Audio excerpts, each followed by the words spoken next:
çiftçinin ya 50 senelik tapulara ait olması gerekir ya da 5 yıllık kira sözleşmesinin olması lazım. Bir de ek madde olarak 18 yaşını tamamlamış olması lazım. Yöremizde Konya Ereğli'de öyle araziler var ki 3. kuşak gidiyor. Yani miras hukukundan dolayı arazi büyük dede ölmüş, oğlu işlemiş, ölmüş, torunu işliyor. Şimdi vatandaş geliyor orada çiftçilik yapıyor. Dedesinin tarlasında çiftçilik yapıyor. Mülkiyet kendinin değil. Yani ben öyle araziler biliyorum ki onunla ilgili seçimde çok büyük sıkıntılar yaşadım. 100'ün üzerinde ortakçısı var. Başta söylemiştim, hatırlarsanız arazi toplaştırması konusunda doktorumu yaptım diye. Birebir yaşadım. Yani bir parselde 300 tane adamın hisseli parsel çıktığını da gördük, yaşadık. Veraset intikallerin yapılmadığını da gördük. Bu kağıtlara bana genel müdürlüğünüze iletmek istediğiniz bu tip mesela işte seçimlerde şu sorunu yaşıyoruz. Ya da başka bir konuyla ilgili işte nerede Atatürk Sınavı Birliği Başkanımız sen dosya tutuşturuyordun. Erzincan'da aynı şekilde sistemde yaşanan problemler, arızalar, boru patlamaları gibi aklınıza her ne gelirse bize iletmek istediğiniz şeyleri muhtemelen 6'ya kadar bana bunları verirseniz gerçi birçoğunu biliyoruz, yazılı başvurularınız da var ama olsun. Sizin de bunları yazın ve bana verin lütfen. Bugün akşama kadar bunu toparlayayım sizlerden. Genel müdürünüzle paylaşacağım. Teşekkür ediyorum. Afiyet olsun. Betül Hanım'a çok teşekkür ediyorum.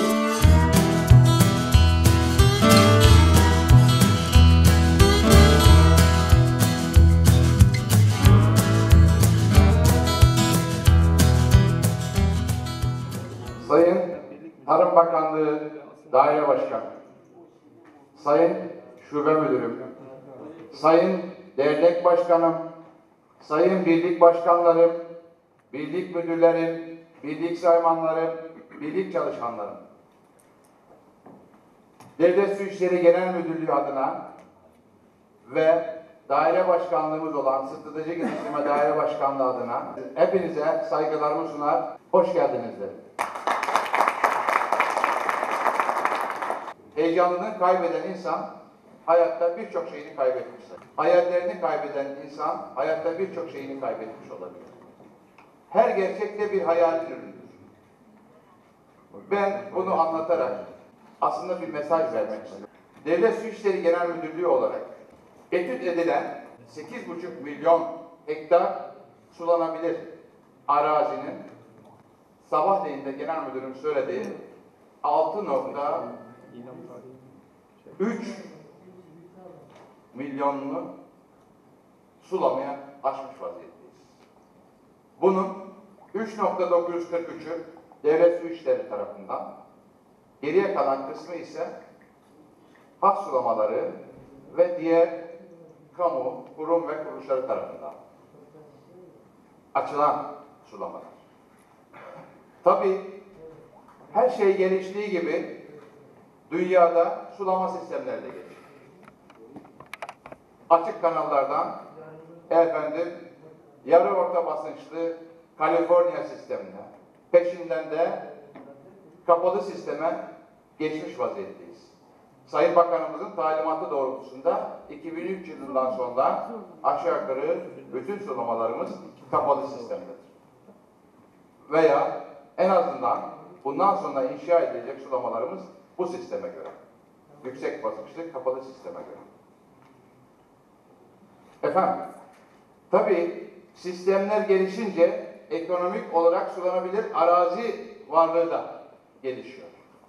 5. 6. sınıf olarak nitelendirdiğiniz araziler, bugünkü şartlarda eğimi yüksek olan araziler, çok özür dilerim, çok da konunun uzmanları varken de detayına girmek istemiyorum onu.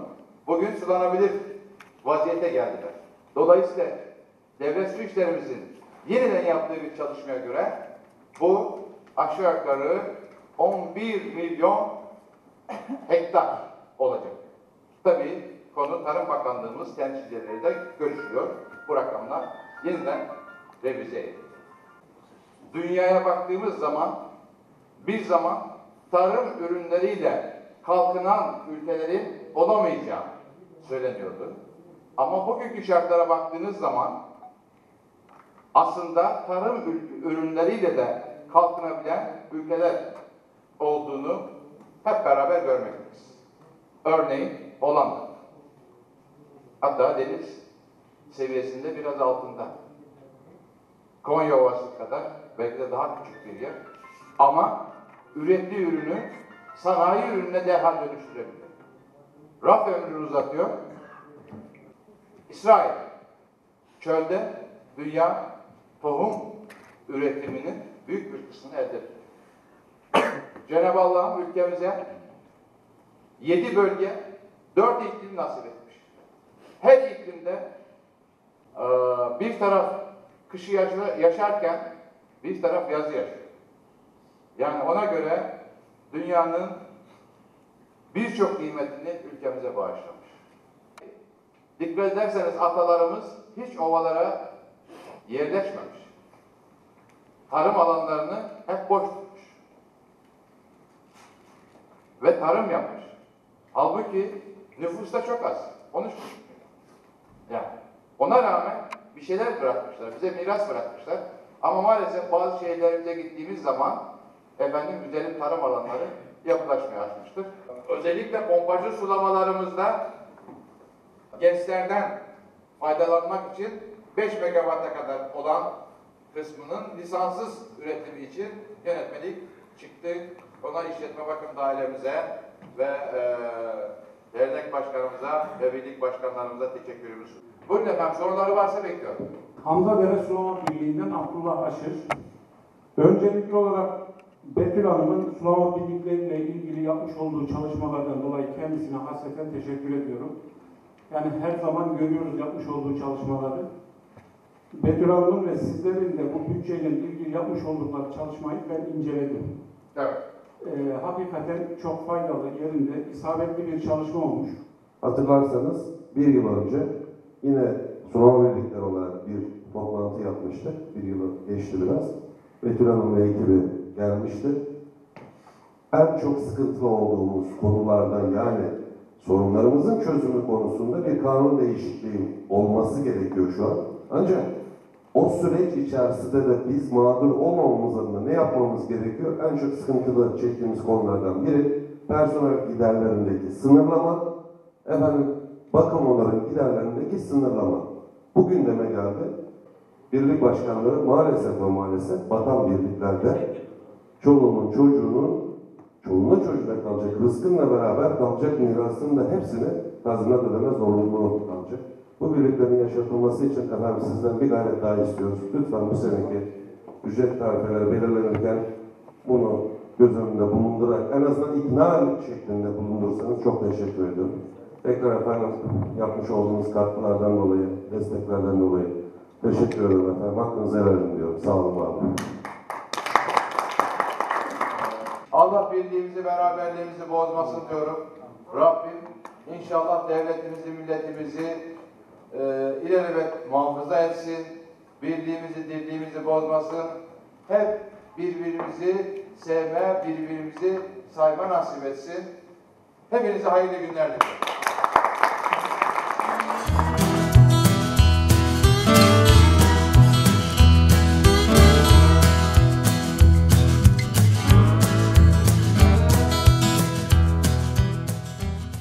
Şahsında Sulama Birliği Derneği Başkanımız Bülent Can Beyefendi'ye bu nazik davet için ben ilk önce teşekkür ediyorlar. Sayın Bakanımız Faruk Çelik ve Bakan Yardımcımız Mehmet Danış Bey'in hepinize selamlarını getirdim. Ben şimdi Gıda ve Tarım Hayvancılık Bakanlığı Genel Müdürlüğü, Tarım ve Fordu Genel Müdürlüğü olarak misyonumuz tarımsal altyapıyı düzenleyerek kırsal alanı yaşanabilir hale getirmek ve kalkınmayı sağlamak. Tabii çiftçi gelirinin arttırılması için bakanlık olarak bilim alanından ve hayvancılıktan elde edilen tarımsal üretimin arttırılmasını, maliyetlerin azaltılması, ürün fiyatlarının iyileştirilmesi ve gelir artışı sağlanması yine bakanlığımızın birinci politikalarının bir tanesidir. Arazi toplaştırması ile ilgili ben biraz bilgi vermek istiyorum. Bizim hem daire başkanlığımızın konusu. Tarım parselleri sayısallaştırıldı bu zaman içerisinde. 23 milyon Barasto parseli ve 32 milyon tarım parseli şu anda üzerinde çalışılıyor. Tarım işletme sayısı ülkemizde şu anda 3 milyon. İşletme arası büyüklüğü ortalama 59 dekar. Bu Avrupa'ya gittiğimizde ortalama 400-500 dekarlara kadar çıkmaktadır ortalama. Ama bize maalesef 59 dekarlarda. İşletme başına parsel adeti 10'a bölünmüştür. Mali sayısı 40 milyondur. Yani ülkemizin ortalama baktığımız vakit %55'i 60'ı şu anda tamamen mali sayısı. Çünkü çok insan bir parselde adının bahsettiğimiz gibi 300 kişinin hakkı ve hukuku olmakta. 13 bin arasında, 13 malikin arasında bir kişi tarafından kullanılmaktadır. Yine 3 milyon işletmenin %65'i 50 dekarın altındadır. Şu andaki bizim çiftçi arkadaşlarımızın. Kalan %83'ü de 100 dekarın altındadır. Burada da 2023 hedefimizde 14 milyon hektarın buranın tamamen toplaştırmasını gerçekleştirmek amacımız.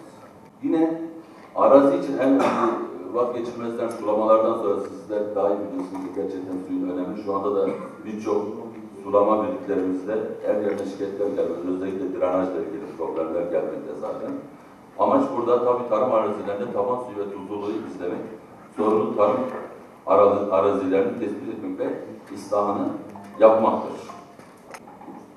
Biz Tarım Bakanlığı olarak özellikle Tokat Zile'de başarılı bir projemiz var. Az sonra da ben bunu size slaytını da göstereceğim. Bir baraj göletle büyük bir 1.2 milyon metreküplük birikime sahip bir baraj göletimiz var. Buradan biz sulamasını, altyapısını, yollarını hepsini şu anda bizim Tarım Bakanlığı tarafından toplulaştırması tamamen bir paket program şeklinde. Barajın yapımı, kapalı sulama sisteminin yapılması, toplaştırması, arazi içi yolların açılması ve arazi sınırlarının belirlenmesi tamamen bizim bakanlığımız tarafından yürütülen şu anda bir çalışma, bir örnek proje bu esasen. Yani yeni yapılan çalışmalarda sulama birliklerine özellikle güneş enerji sistemlerinin kuruluşuna mutlaka onunla ayrıyeten destek verilmesi konu veya bakanlık tarafından tamamen yapılıp öyle devrim konusunda çalışmalar yapacak. Bunları da mutlaka ileteceğiz. Gelecek dönemlerde anlaşılan ki büyük bir önem arz etmekte bu da. Şu anda birçok sektörde yapılabilmekte. Sağ olsun köydeki Yörük arkadaşımız daha da Yörük Hanım güneş enerjisiyle bile televizyonunu izlemekte, elektriğini yapmakta. Ve oradaki arkadaşımız da inşallah bunu gelecek dönem içerisinde hem biz bakanlık olarak destekleme babında hem de veya tamamen bizim yapıp örnek veriyorum sulama birlikleri teslimi noktasında mutlaka bir çalışmalar yürütmeye çalışacağız. Tekrardan hepinize teşekkürler. Başınızda buradaki zaman ayırdınız. Şahsınıza ben tekrar Bülent Bey'e teşekkür ediyorum.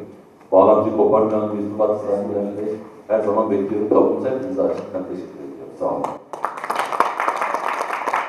Evet efendim, öncelikle programımıza hoş geldiniz diyoruz.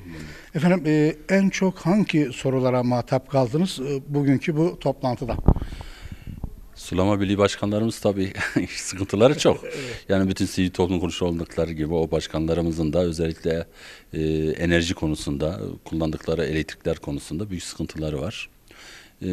Tabii biz bakanlık olarak da bu çapta yani elimizden gelen çabayı sarf ediyoruz. Özellikle kapalı sistem cazibe sulamayla yapma noktasında projeler geliştiriyoruz. Ama bunun yanında tabii yenilenebilir enerji, güneş enerji sistemleri, rüzgar enerji sistemleri konusunda çalışmalarımız var. İnşallah birliklerimize ileride bu konularda büyük destekler sağlayacağız bakanlık olarak. Bunların kurulumu noktasında, bunların kendilerine devri noktasında çalışmalar yürütüyoruz. İleriki zamanda inşallah bu sıkıntılarını gidermiş olacağız. Peki efendim buradan son olarak müjde niteliğinde bir mesajınız olacak mı? Şimdi şöyle diyelim, basınçlı sulama sistemlerimizde biliyorsunuz şu anda su gerçekten önemli bir olay. Bütün Türkiye'miz için evet. Kıt su kaynaklarının değerlendirilmesi bakımından. Şu anda basınçlı sulama sistemlerimizde eskiden Mayıs ayında biz dosyaları devralıyorduk. Öyle olunca da o yıl kayboluyordu. Ama bu inşallah bu sene Ocak ayında yani 2017'nin Ocağından itibaren bu dosyaları kabul edeceğiz. Öyle olduğu takdirde 2017 sulama sezonuna çiftçi arkadaşlarımızla yetiştirmiş olacaklar. Artı burada biz 2017'ye kadar olan desteği 2020'ye kadar uzatmış almış durumdayız. Artı çalışmalarımız var. Buradaki bürokratik işlemlerin azaltılması noktasında çiftçimiz açısından 20 dekara olan yerlerde belki fazla bir bürokratik işlem gerektirmeden hemen insanlarımız müracaat edici gelecek dönemlerde. Artı büyük arazisi olan çiftçi arkadaşlarımıza da bu konuda da kolaylık sağlayacağız inşallah. Efendim çok teşekkür ediyoruz. Teşekkür ediyorum. Ben de teşekkür ediyorum. Çok sağ olun.